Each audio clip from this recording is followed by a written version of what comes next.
This 5-minute solution will show you how to remove Facebook page from Meta Business Suite.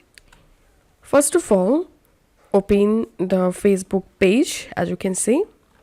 Now scroll down to this left-hand menu and click on Meta Business Suite, and you will directly jump into the Facebook Meta Business Suite page. Once you are in Meta Business homepage, here click on this account profile and select your account, and now click on settings, and now click on business assets and select pages, and here you will get all of your connected Facebook page list, and here you will get the list of all connected Facebook page.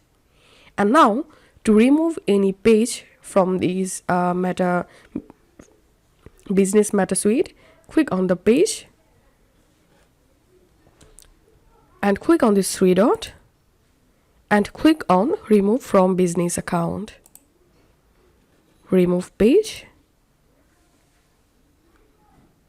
and as you can see, the page has been successfully removed from this Meta Business. So this is how we can do it. If you find this video helpful, make sure to subscribe 5-minute solution. See you in the next video.